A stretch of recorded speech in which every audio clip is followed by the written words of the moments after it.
Hello students, welcome to our continuous session revision for NEET 2024 Physics Plus. Today we are going to solve 45 questions on current electricity, most probable 45 questions. पहले हमने यहाँ पर पहले chapter की तरह एकदम basic concepts भी देखेंगे, क्विकर मेथड्स भी देखेंगे, आसानी से सॉल्व कैसे हो सकता है, जरूरत पड़े तो जिस जगह पर हमें लगे कि कुछ डेरिवेशन की जरूरत है वहां पर डेरिवेशन भी करेंगे. Okay, let's begin.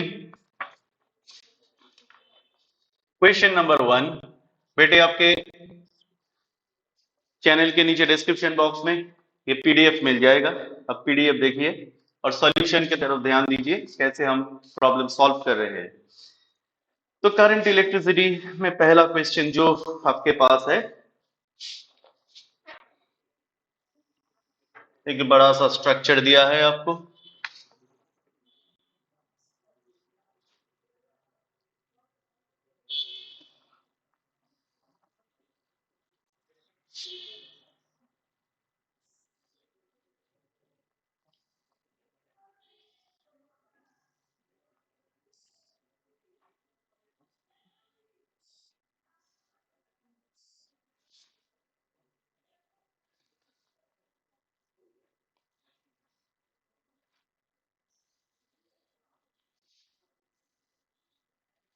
पहले हम स्ट्रक्चर बना लेते हैं. यहां पर रेजिस्टेंस दिया है बेटे,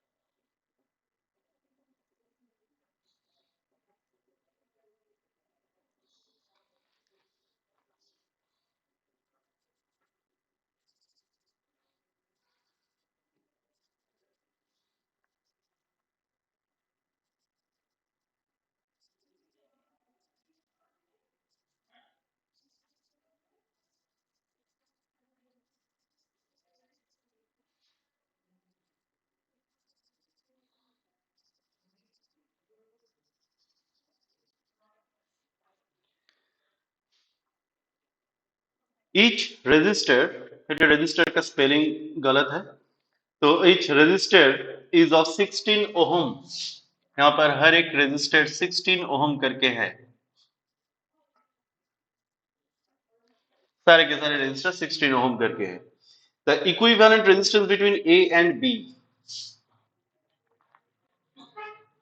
तो हमको ए और बी के अक्रॉस में इक्विवेलेंट रेजिस्टेंस निकालना है. तो ये देखने में तो बहुत कॉम्प्लेक्स सर्किट लग रहा है, लेकिन प्रैक्टिकली ये बहुत आसान है. बात क्या है, कॉन्सेप्ट क्या है? कॉन्सेप्ट है रेजिस्टेंस के अक्रॉस अगर हम जाएंगे तो पोटेंशियल ड्रॉप होता है, गेन भी हो सकता है उल्टा आने से. तो एक्चुअली ये एक रेजिस्टर है और करंट इस तरफ जा रहा है, इसका मतलब इस रेजिस्टेंस के अक्रॉस पोटेंशियल ड्रॉप होगा. और इस तरफ मैं जा रहा हूं, करंट इस तरफ आ रहे हैं, जा रहे हैं, और मैं इस तरफ आ रहा हूं, तो पोटेंशियल गेन होगा. तो बेसिकली रेजिस्टेंस के अक्रॉस करंट जा रहा है तो पोटेंशियल का चेंज होगा. लेकिन अगर कहीं जगह पर रेजिस्टेंस नहीं है, इसका मतलब पोटेंशियल ड्रॉप या गेन कुछ भी नहीं है, पोटेंशियल सेम होना चाहिए.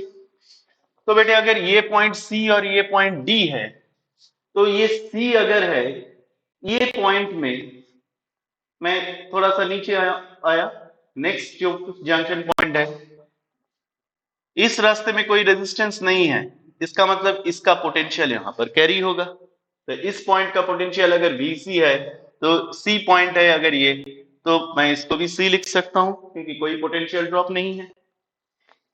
सेम रीजन में ये भी C है बेटे और ये भी C. अभी ये पॉइंट D है तो यहां पर कोई पोटेंशियल ड्रॉप नहीं है, तो ये D है, ये D है और ये D है.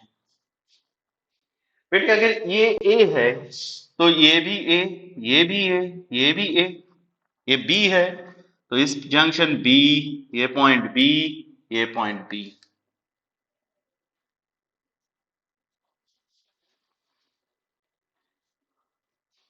तो अभी C और D ये सेम पोटेंशियल के अंदर कितने रेजिस्टर हैं? 1 2 3 4। तो सेम पोटेंशियल के अंदर जितने रेजिस्टेंस होते हैं वो सब पैरेलल होते हैं। तो C और D के बीच में हमें 4 रेजिस्टेंस मिला। तो अगर मैं यहां पर एक पॉइंट बनाऊं C और यहां पर बनाऊं D, तो C और D के बीच में 4 रेजिस्टेंस आया बेटे।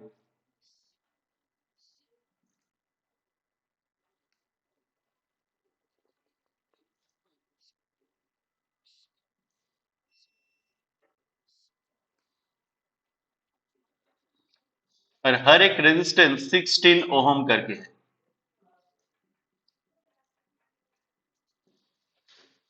सिमिलरली C और A के बीच में देखो, A और C, A और C, A और C, A और C, 4 रेजिस्टेंस आया है।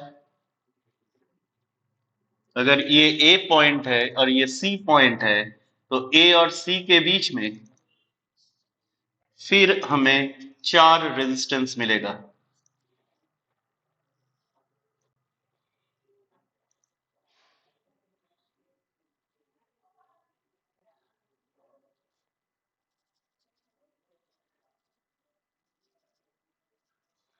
हर एक रेजिस्टेंस 16 ओम करके है।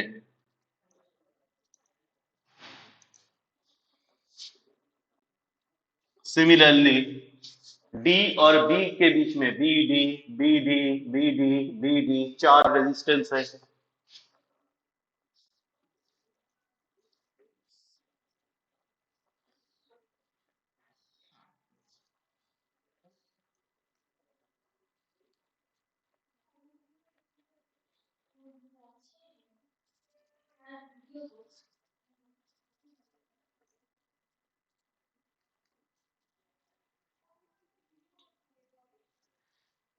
ये सारे के सारे 16 ओम करके है बेटे। ये B है। सिमिलरली बेटे A और B के बीच में 1 2 3 4 4 रेजिस्टेंस है।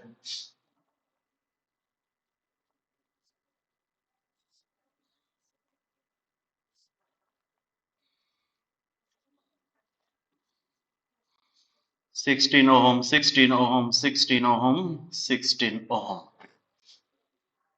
तो 4 रेजिस्टेंस 16 ओम करके है, इसका मतलब 16/4।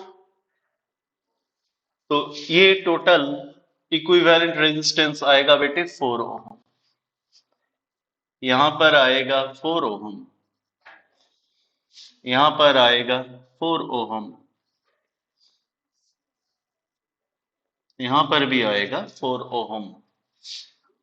Are C D equals to 16/4, 4 ohm. और ए सी 16/4, 4 ओम। और बी डी 16/4, 4 ओम। और ए बी 16/4, 4 ओम। ठीक है बेटे। तो अभी फाइनली हमें ए और बी के बीच में पूछा गया है।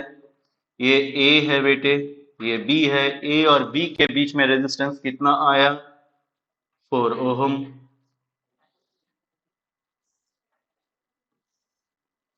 ये सी है बेटे, ये डी है। ए और सी के बीच में, ए और सी के बीच में 4 ओम आया। सी और डी के बीच में 4 ओम आया। डी और बी के बीच में 4 ओम आया। अभी बेटे ये तीनों सीरीज में है। 4 4 4 मतलब 12 ओम सीरीज में है, उसके साथ 4 ओम पैरेलल में है। तो फाइनली हम R A B equivalent parallel combination में बेटे ये पता होना चाहिए, अगर दो रेजिस्टेंस है तो उसका equivalent resistance product of the resistance by sum of resistance. तो product of resistance 12 into 4, sum of resistance 12 plus 4, 48/16 मतलब 3 ओहम। तो बेटे ऑप्शन 3 हो जाना, 3 ओहम। Got it. तो ये प्रॉब्लम में बेसिक कॉन्सेप्ट क्या है, जहां पर रेजिस्टेंस नहीं होगा वहां पर पोटेंशियल कैरी फॉरवर्ड होगा। तो ये पॉइंट सी है, सी टू दिस पॉइंट, ये दोनों पॉइंट में कोई रेजिस्टेंस नहीं है, तो मैं ये सी पॉइंट को कैरी कर सकता हूं। और हर एक पॉइंट के लिए ये सेम कॉन्सेप्ट है। मैंने डिटेल किया तो इतना बड़ा हुआ, नहीं तो यहाँ पर देखने से ही प्रॉब्लम हो जाता है कि ये 4 16 ओम का है, तो यहाँ पर 4 ओहम, यहाँ पर 4 ओहम, यहाँ पर 4 ओहम। ए और बी के अक्रॉस पूछा गया है, तो यहाँ पर भी 4 ओहम, तो ये 4 4 4, तो 12 ओहम सीरीज में, उसके साथ 4 ओहम पैरेलल में। तो आप ओरली कर सकते हैं, मैं यहाँ पर डिटेल दिखाया।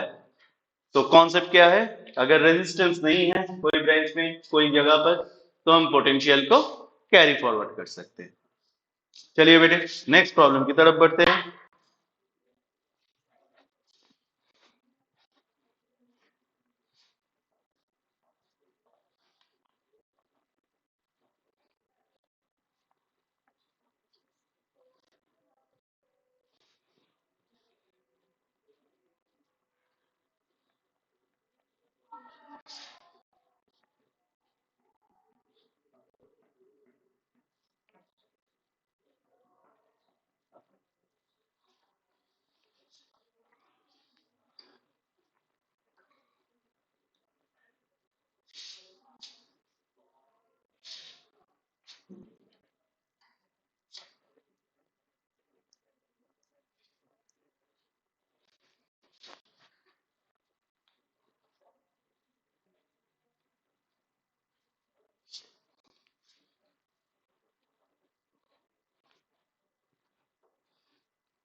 Question number 2.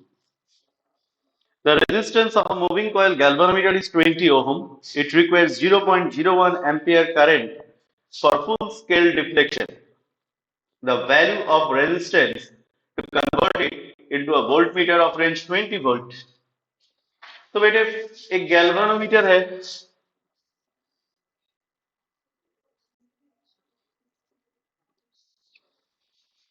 इस गैल्वानोमीटर में maximum current full scale deflection के लिए करंट 0.01 एम्पियर है,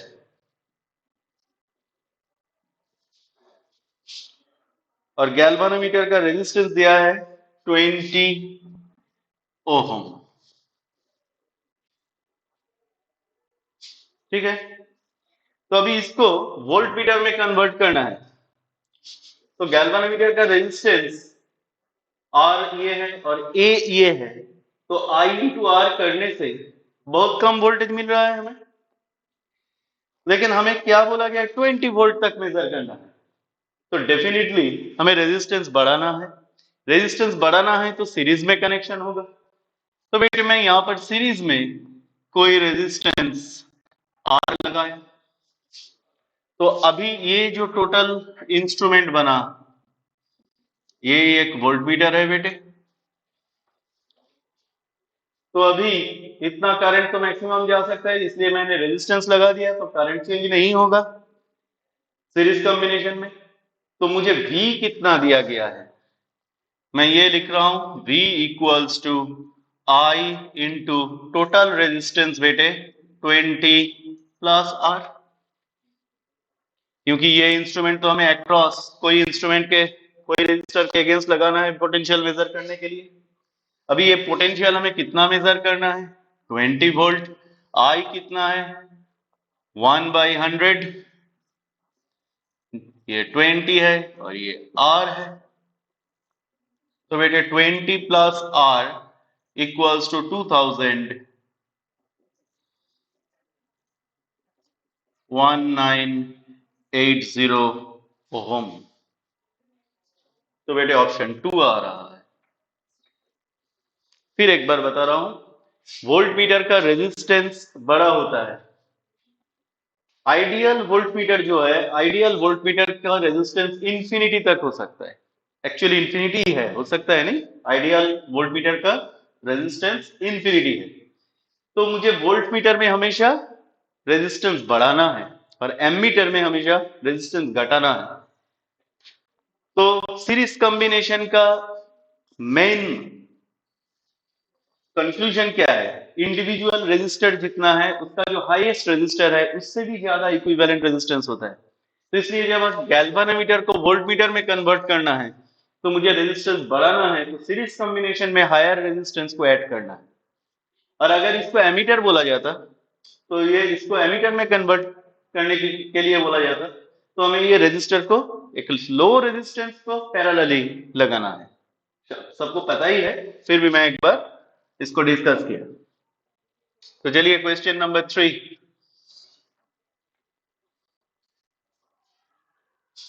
क्वेश्चन नंबर 3 में फिर एक सर्किट इक्विवेलेंट रेजिस्टेंस पूछा जाएगा। क्या बोला गया है? ये एक सर्कल है बेटे, ये circle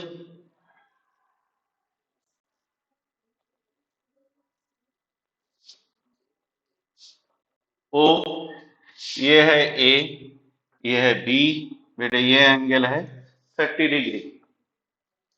Uniform wear of resistance 36 ohm is bent in the form of a circle. The effective resistance between A and B. बच्चों यहाँ पर क्या करना है? ये तो यूनिफॉर्म वायर है तो लेंथ का प्रोपोर्शनल होगा। तो टोटल एंगल कितना? 2 पाई। तो 2 पाई एंगल एंगुलर डिस्प्लेसमेंट के लिए ये सर्किट का, ये टोटल वायर का रेजिस्टेंस है 36 ओम। तो हम सिंपल यूनिटरी मेथड यूज करते हैं। 2 पाई एंगल में रेजिस्टेंस कितना है? 36। यूनिट एंगल में 36 बाई 2 पाई, बेटे 30 डिग्री मतलब पाई बाई 6 होता है। तो पाई बाई 6 एंगुलर डिस्प्लेसमेंट के लिए कितना रेजिस्टेंस आ रहा है? 3 ओम। देखिए R वेरीज एज L, कोई चेंज नहीं हुआ, तो रेजिस्टेंस डायरेक्टली लेंथ के साथ प्रोपोर्शनल है। तो इसका लेंथ और इसका लेंथ देखा, टोटल लेंथ देखा, तो टोटल लेंथ 2 पाई। आप ऐसे 2 पाई आर के साथ भी कर सकते हो, कोई बात नहीं, एक ही बात है। तो ये हमें पता चल गया कि ये जो रेजिस्टेंस है ए और बी के बीच में, ये 3 ओम है। अभी टोटल रेजिस्टेंस 36 है, ये वाला 3 ओम है, तो बाकी रेजिस्टेंस, ये तो बेटे 36 माइनस 3 मतलब 33 ओम है बेटे। तो दिस रजिस्टर और दिस रजिस्टर अभी पैरेलल में हो गया, क्योंकि तुम्हें पूछा गया है ए और बी के बीच में। तो करंट यहां से आएगा, एक ये डायरेक्शन में डिवीजन होगा, एक ये डायरेक्शन में डिवीजन होगा। तो यहां पर जितना डिवीजन उतना पैरेलल कॉम्बिनेशन। तो R equivalent R A B. फिर एक बार बेटे दो रेजिस्टेंस पैरेलल में है, इसका मतलब इक्विवेलेंट रेजिस्टेंस, इसका प्रोडक्ट बाय सम 99 36।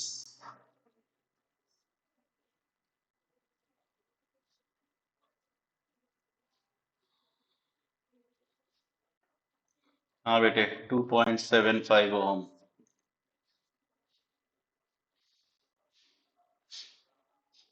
फर्स्ट ऑप्शन आ रहा है।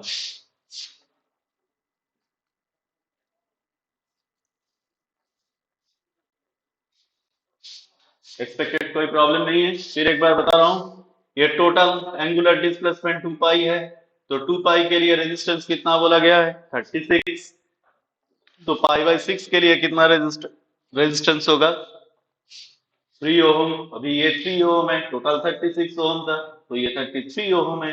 ये दोनों पैरेलल में है, तो parallel equivalent resistance.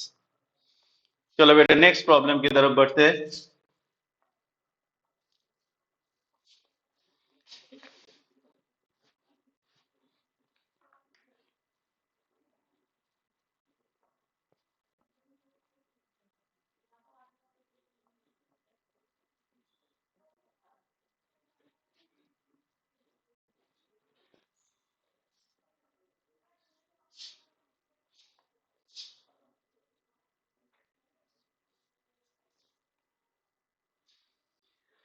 by using only two resistance coils singly in series or in parallel, one should be able to obtain resistances of 3, 4, 12 and 16 ohm. The separate resistances of the coil are, हाँ तो बेटे 3, 4, 12 and 16 by using only two resistance coils singly in series or in parallel. तो यहां पर highest resistance 16 है, तो इसका मतलब फर्स्ट ऑप्शन तो होगा ही नहीं, सेकंड ऑप्शन में 4 और 12 है बेटे। 4 ओहम और 12 ओहम अगर सीरीज में है तो इसका इक्विवेलेंट रेजिस्टेंस 16 ओहम आएगा, और 4 ओहम 12 ओहम पैरेलल में है तो 4 इंटू 12 बाई 4 प्लस 12 मतलब 3 ओहम आएगा। तो 3, 16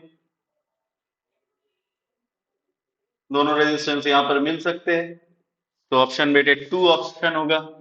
तो कौन कौन रेजिस्टेंस हमें लेना पड़ेगा, एक 4 ओहम और एक 12 ओहम, तो सेकंड ऑप्शन आ रहा है बेटे। ये तो चेक करने की बात है कौन कौन रेजिस्टेंस सीरीज में लगेगा, कौन कौन रेजिस्टेंस पैरेलल में लगेगा, लेकिन ज्यादा चेक करने की जरूरत नहीं है क्योंकि गिवन रेजिस्टेंस में टोटल इक्विवेलेंट रेजिस्टेंस में हाईएस्ट रेजिस्टेंस 16 ओहम है बेटे। तो 16 ओहम मतलब हमें उसका नीचे वाला दो रेजिस्टेंस चेक करना चाहिए। तो अगर 4 एंड 12 16 होगा, लेकिन 4 और 3 and 4 first option, third option या फोर्थ ऑप्शन कहीं पर भी सीरीज में 16 ओम से ज्यादा आ रहा है और कहीं पर कम आ रहा है, तो ये वाला ये सब सारे के सारे ऑप्शन होगा ही नहीं। आगे बढ़ते हैं क्वेश्चन नंबर 5।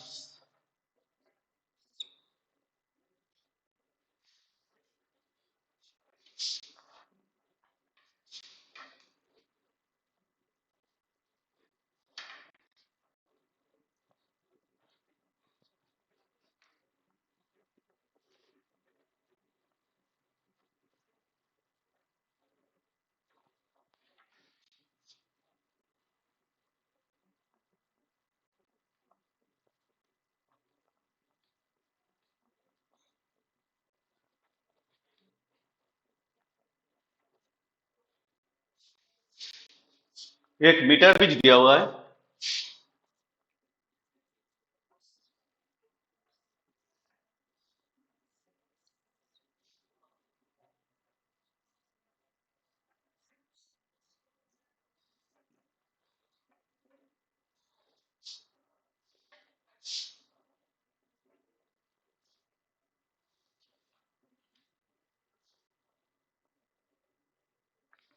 बेटे ए जे 20 सेंटीमीटर दिया हुआ है, मीटर बीच का 1 मीटर मतलब 100 सेंटीमीटर, तो ये 20 सेंटीमीटर, तो बेटे ये 80 सेंटीमीटर। यहां पर बैलेंसिंग लेंथ मिल रहा है, तो हम ये कह सकते हैं P by Q equals to R by S by balanced Wheatstone bridge P by Q equals to 20 by 80. On interchanging P and Q, the balance length shifts by, अभी बेटे ये जो रेजिस्टेंस था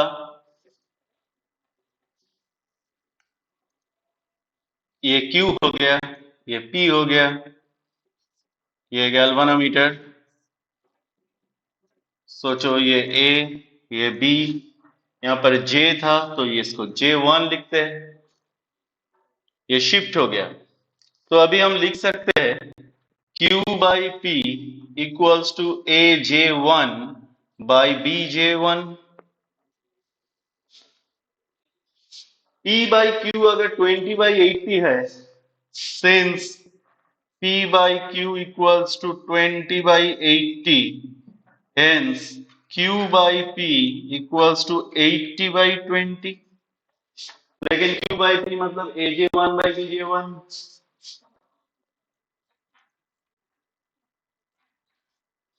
hence shift AJ1 minus AJ, बेटे AJ1 कितना आया 80 minus AJ, यहां पर हम ये लिख सकते हैं AJ बाई BJ, तो AJ का वैल्यू कितना 20, तो 60 सेंटीमीटर बेटे, फोर्थ ऑप्शन आ रहा है। क्या समझ में आया? ये बहुत ही आसान है, सिंपल व्हीटस्टोन ब्रिज है, T by Q equals to R by S, तो ये गैल्वेनोमीटर नाल कंडीशन में रहेगा। चलिए आगे बढ़ते हैं।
Question number 6. The current through a bulb is increased by 1%, assuming the resistance of the filament remains unchanged. Calculate the percentage change in the power of the bulb. तो बेटे P equals to power equals to I square R, ये हमें पता है। तो यहां पर देखो रेजिस्टेंस अगर कांस्टेंट है तो P varies as I square होगा बेटे, तो P varies as I square अगर है तो डिफरेंशिएट करने से two delta I by I है।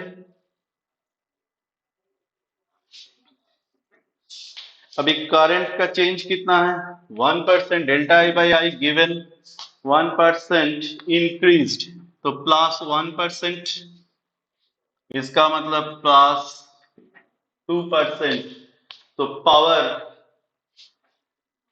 2% इंक्रीज होगा। यहाँ पर इंक्रीज डिक्रीज पूछा नहीं गया, कभी कभी ऑप्शन में यह भी पूछा जा सकता है, दो ही 2% दे सकते हैं दो ऑप्शन में, एक में 2% इंक्रीज, एक में 2% डिक्रीज, तो ये साइन इंपॉर्टेंट है। यहाँ पर हम देख रहे हैं कि पावर बढ़ रहा है, इंक्रीज हो रहा है। Yes, question number 7। फिर एक सर्किट दिया गया है, करंट इलेक्ट्रिसिटी का चैप्टर, तो बहुत सारे इक्विवेलेंट रेजिस्टेंस का प्रॉब्लम तो आएगा ही।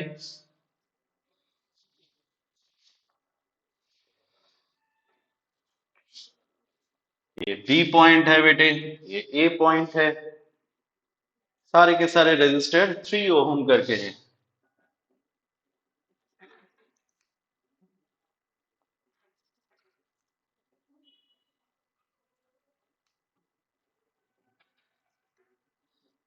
थ्री ओम, 3 ओम, 3 ओम, 3 ओम।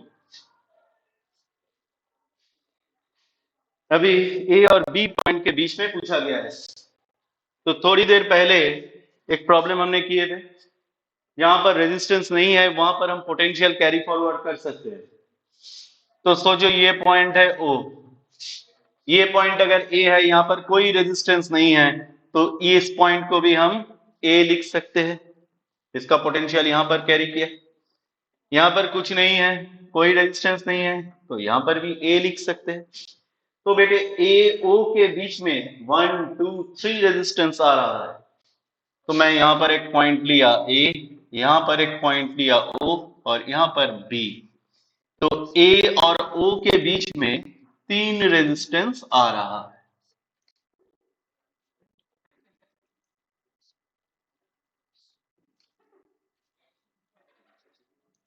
ये सारे के सारे 3 ओहम करके हैं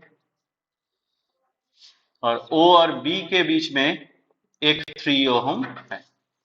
हो गया कंप्लीट सर्किट। तो 3 ओहम पैरेलल में है, कितना ब्रांच 3, तो 3/3 मतलब 1 ओहम है। अभी ये 1 ओहम इस 3 ओहम के साथ सीरीज में है, तो हम RAB लिख सकते हैं 1 + 3 equals to 4 ohm.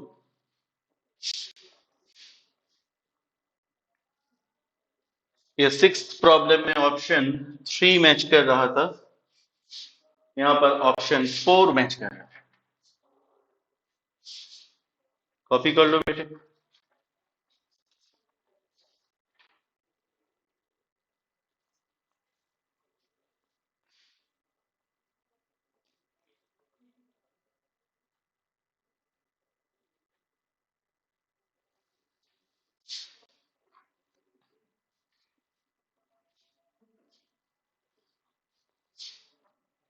Question 8. The resistance of an ammeter is 13 ohms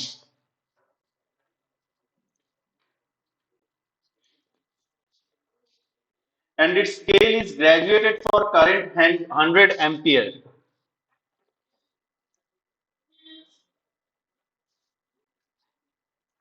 hundred ampere इस एमीटर में मैक्सिमम करंट आ सकता है।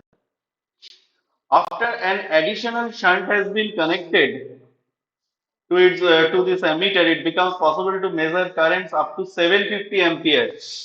तो ये 750 एम्पियर है बेटे। एक काम करो, फ्रेश करके करता हूं।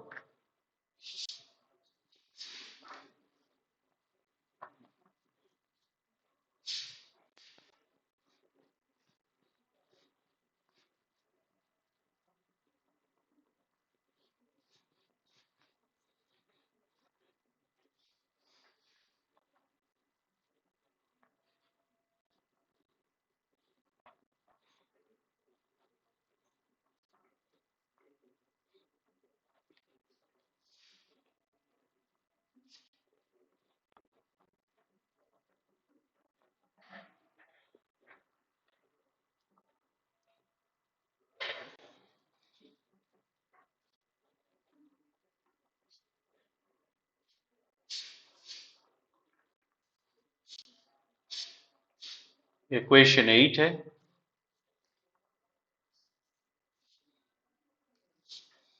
तो ये मेरा एमीटर है, एमीटर का रेजिस्टेंस है 13 ओहम, ये मैक्सिमम 100 एम्पियर करंट ले सकता है।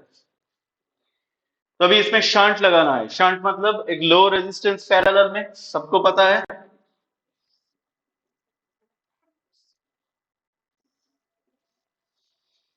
एक शंट लगाना है हमें, तो ये 750 एम्पियर तक करंट ले सकता है। 750 एम्पियर। ओके, तो इसका मतलब मेरा मैक्सिमम करंट कितना है 750 एम्पियर, और 100 एम्पियर करंट ये एमीटर मैक्सिमम ले सकता है। तो पैरेलल कॉम्बिनेशन में ब्रांचिंग करंट का इक्वेशन, एमीटर में कितना करंट जा रहा है 100 ampere equals to reverse resistance कितना है बेटे S, divided by sum of resistance कितना है 13 प्लस एस, और मेन करंट कितना है 750। तो कोई भी ब्रांच में current equals to reverse resistance by sum of resistance into main supply current. तो इसमें हमें एस निकल के आ जाएगा।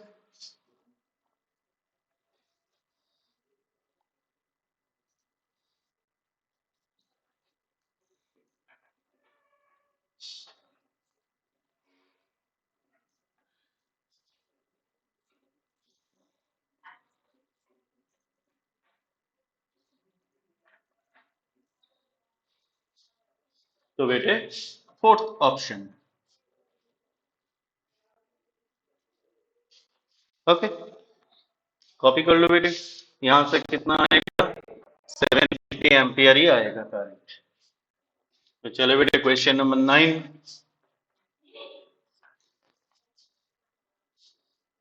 An electrical cable of copper has just one wire of radius 9 millimeter and its resistance is 5 ohm. The single copper wire of cable is replaced by 6 different well-insulated copper wires, each of radius 3 millimeter. The total resistance of cable will now be equal to. तो एक single wire था जिसका resistance है 5 ओम। तो यहां पर देख लेते हैं resistance equals to rho into L by A cross sectional area है बेटे। तो rho L by A means pi R square. तो सारे के सारे चीज कांस्टेंट, तो R varies as 1 by R square, R radius है बेटे। तो हम ये लिख सकते हैं R two by R one equals to small R one by small R two square.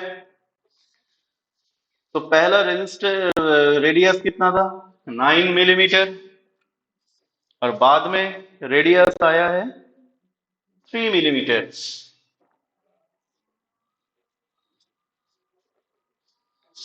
तो R2 इक्वल्स टू R1, यहां पर 3 स्क्वायर मतलब 9, R1 था हमारे पास 5 ओम, तो 5 इंटू 9 मतलब 45 ओम। अभी ये 45 ओम तो टोटल रेजिस्टेंस है, 45 ओम एक सिंगल वायर का रेजिस्टेंस है।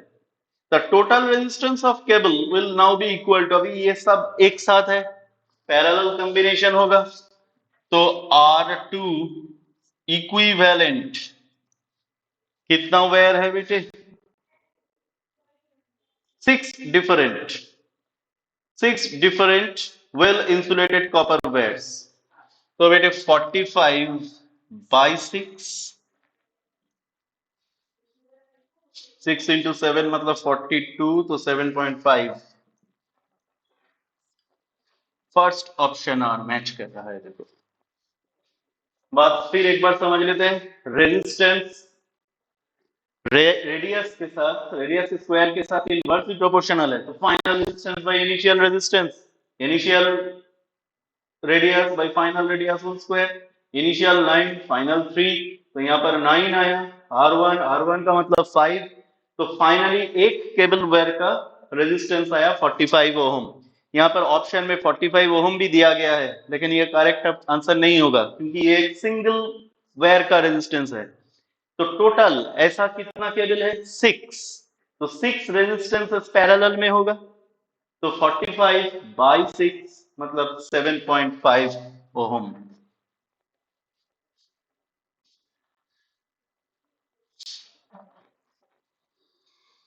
Question number 10, in the circuit shown, if the 10 ohm resistance is replaced by 20 ohm, then the amount of current drawn from the battery will be, मतलब बेटे ऐसे एक circuit दिया गया है,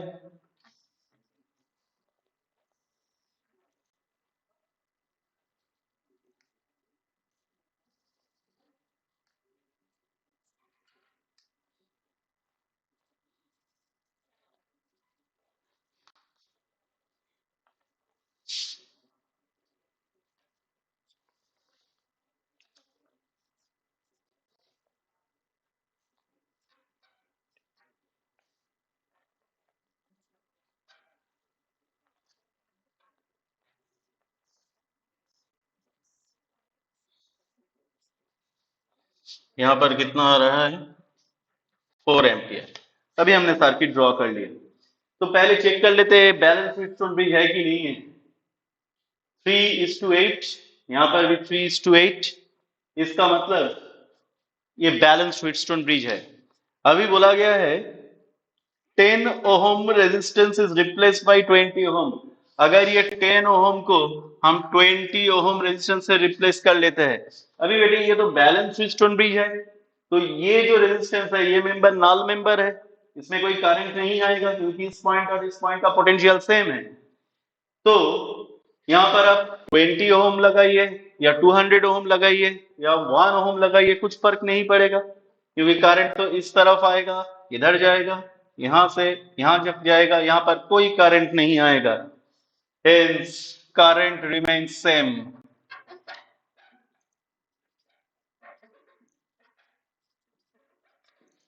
तो पहले करंट था 4 ओहम, बाद में भी 4 ओहम ही रहेगा, तो ऑप्शन 2 मैच कर रहा है बेटे।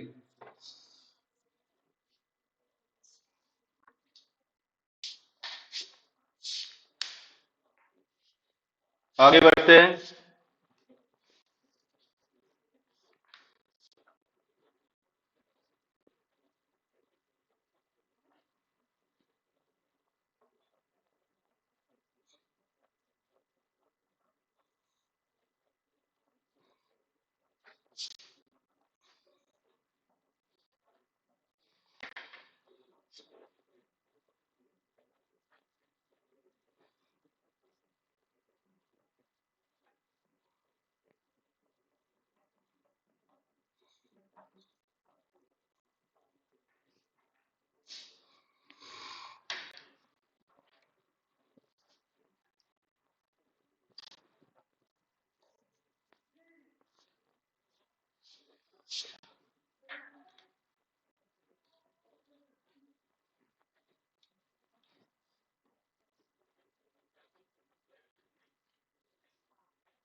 क्वेश्चन 11।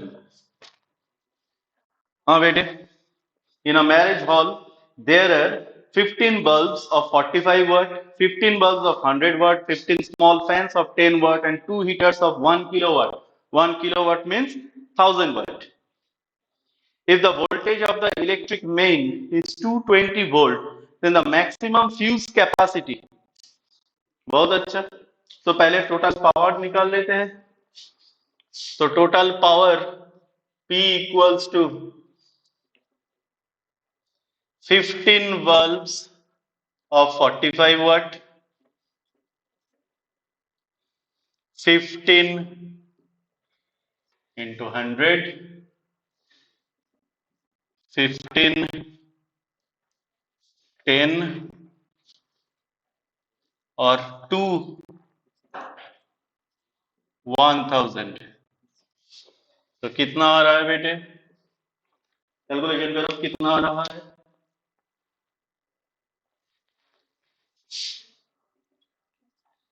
4325 वाट। ये टोटल पावर।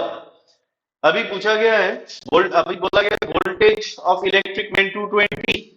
हमको पता है since P equals to V I, तो I equals to P by V।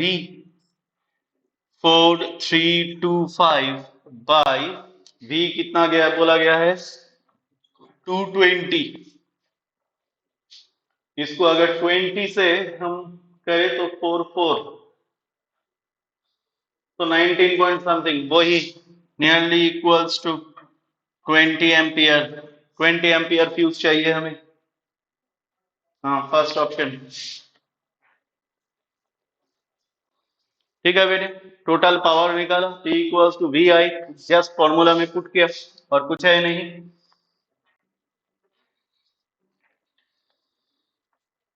12।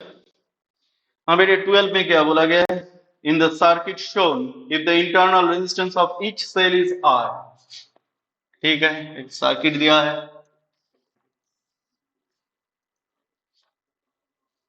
ये 2R,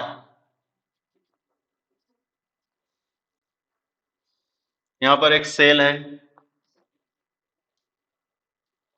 ये E1 है, 2E,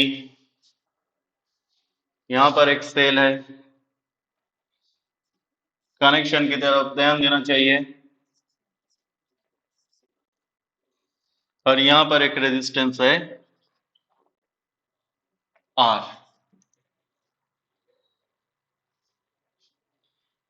in the circuit shown if the internal resistance of each cell is R, तो इस सेल का भी एक इंटरनल रेजिस्टेंस है R, ईच सेल का भी एक इंटरनल रेजिस्टेंस है R।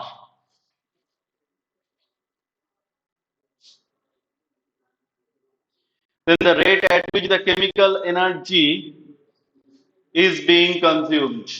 तो केमिकल एनर्जी बेटे, केमिकल एनर्जी का मतलब क्या है? पावर।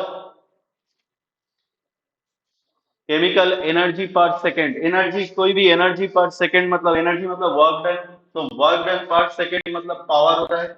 तो पावर मतलब हाईएस्ट जो यहाँ पर सेल है हाईएस्ट ईएमएफ का, उस सेल के ईएमएफ से करंट को मल्टीप्लाई करना है हमें, तो हमें पावर मिल जाएगा। तो पहले करंट निकाल लेते हैं। करंट में देखो यहाँ पर बैटरी कैसे कनेक्टेड है, E1 का प्लस E2 का प्लस के साथ कनेक्टेड है, तो ये रॉन्ग कनेक्शन है। ये करंट इस तरफ सप्लाई करेगा, ये करंट इस तरफ सप्लाई करेगा, तो माइनस हो जाएगा। तो E1 minus E2 net EMF, total resistance बेटे 2R plus R plus R plus R। E1 कितना है 2E, E2 कितना है E 5R, तो बेटे E बाई 5R।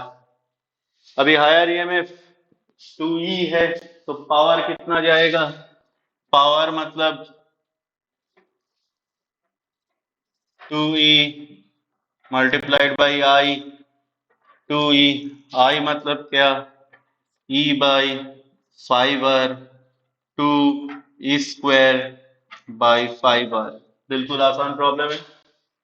क्या पावर का इक्वेशन पुट किया हमने, नेट ईएमएफ। यहाँ पर देखने वाला बात यही है कि यहाँ पर करंट रिवर्स डायरेक्शन में दोनों सेल भेज रहा है, तो इसलिए नेट ईएमएफ नेगेटिव आया है बेटे। चलो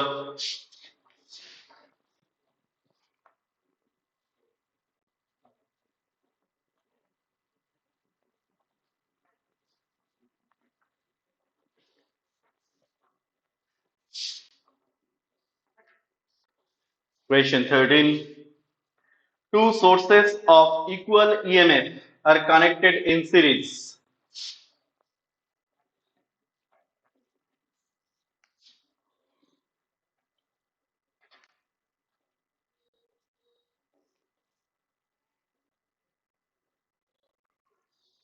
Equal EMF E E connected in series. An external resistance R is connected with this combination. An external resistance capital R is connected with this combination. The internal resistance of the two sources are R1 and R2. बेटे ये R1 है, ये R2 है, दिया हुआ है R2 greater than R1. If the potential difference across the source having internal resistance R2 is 0. बहुत अच्छा बात है। तो सबसे पहले हमें क्या करना है, करंट निकालना है। दोनों बैटरी ये सही कनेक्शन है, तो नेट ईएमएफ क्या होगा E प्लस E।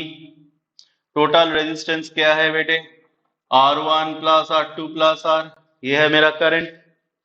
अभी बोला गया है if the potential difference across the source having internal resistance R2 is 0, मतलब ये सोर्स के अक्रॉस पोटेंशियल डिफरेंस 0 है। यहां पर क्या हो रहा है, करंट पास कर रहा है। तो सर्किट इक्वेशन लिखते हैं बेटे, यहां पर पोटेंशियल गेन कितना है E, रेजिस्टेंस के अक्रॉस ड्रॉप कितना है IR2, ये बोला गया है सिर्फ। तो E equals to IR2, I का मतलब बेटे यहां पर 2E R1 plus R2 plus R, 2E R1 plus R2 plus R multiplied by R2। तो ये E और E कैंसल आउट हो जाएगा। हाँ बेटे R1 plus R2 plus R 2R2। अभी ऑप्शन देखना है, कैपिटल R पूछा गया है, तो कैपिटल R मतलब 2R2 minus R2, R2 minus R1। तो बेटे फोर्थ ऑप्शन मैच कर रहा है।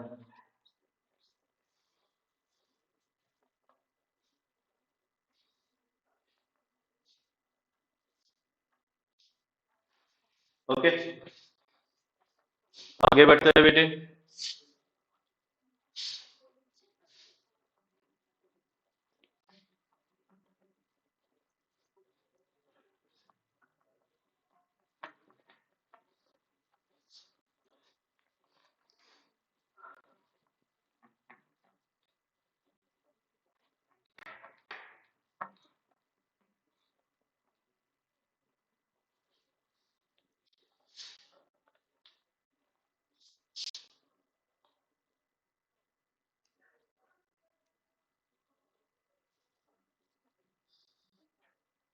Question 14.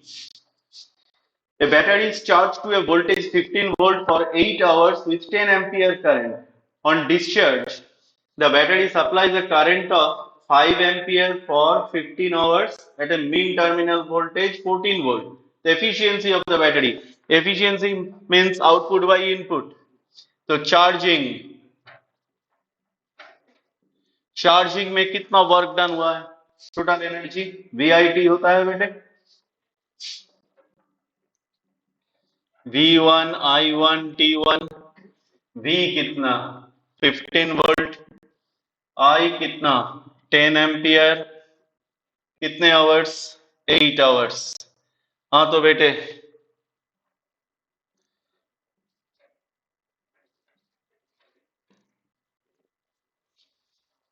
कितना आ रहा है, कितना वाट आवर लिख सकते हैं, ये E1 है। डिस्चार्जिंग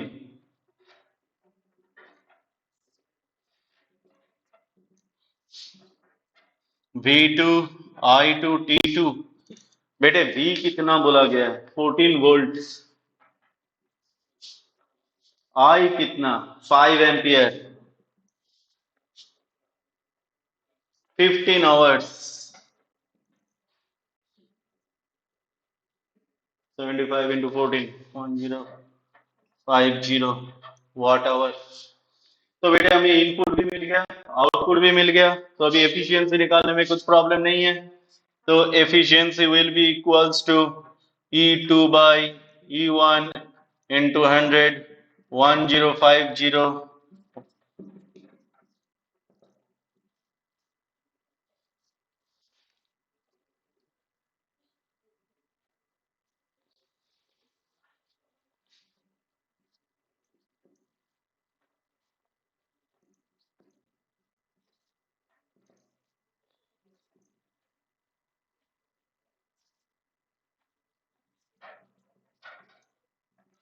हाँ बेटे 87.5%, तो थर्ड ऑप्शन मैच कर रहा है।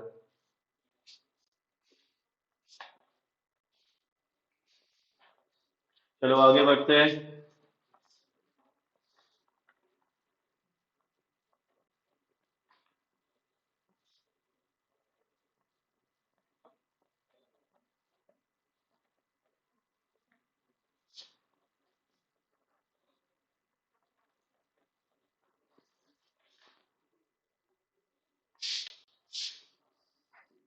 Question 15. At room temperature, copper has free electron charge density of, charge density मतलब number of charges per unit volume 8.4 10 to the power 28 पर meter cube. Electron drift velocity VD पूछा गया है। Cross sectional area given है 10 to the power -6। Total current given 5.4 ampere. तो बेटे current और drift velocity का इक्वेशन है NEAVD, पता होना चाहिए। ये हम डिराइव कर सकते हैं, लेकिन एग्जाम में ये डिराइव करोगे फिर प्रॉब्लम सॉल्व करोगे तो ज्यादा टाइम लग जाएगा। ये बहुत कॉमन फॉर्मूला है, ये याद रखना जरूरी है। तो VD will be equals to I by NEA। I का मतलब 5.4, N का मतलब 8.4 into 10 to the power 28। बेटे E 1.6 10 to the power -19। ए कितना 10⁻⁻6। अभी तो इसको सॉल्व करना है। कितना है बोलो? 0.4 मिलीमीटर पर सेकेंड। तो बेटे फोर्थ ऑप्शन मैच कर रहा है। तो जैसे कि हमारे ये रिवीजन क्लास चल रहा है, हर एक चैप्टर में 45 टू 50 क्वेश्चंस हम सॉल्व करेंगे। फिर दोबारा भी कुछ चैप्टर्स फिर एक बार और एडिशनल 45 क्वेश्चंस या 50 क्वेश्चंस लेंगे। तो हमारे पास 100 दिन है, 100 डेज, और एवरेज हम 15 टू 20 प्रॉब्लम्स करेंगे। तो बहुत सारे, लगभग 1.5 से 2,000 प्रॉब्लम क्वेश्चन आंसर हम कर सकते हैं। तो आप चैनल से जुड़े रहिए, कमेंट कीजिए, कहीं पर भी कुछ भी डाउट है हम पूरा कोशिश करेंगे कि ये डाउट क्लियर हो जाए। कहीं पर भी अगर आपको ये लगता है कि इस चैप्टर का ये टॉपिक, ये आर्टिकल फिर एक बार समझना जरूरी है, हम वो भी क्लास कर सकते हैं। लेकिन आपका कोऑपरेशन का बहुत जरूरत है। अब चैनल में जुड़े रहिए, सब्सक्राइब कीजिए, लाइक कीजिए, शेयर कीजिए, और all the best for your NEET 2024।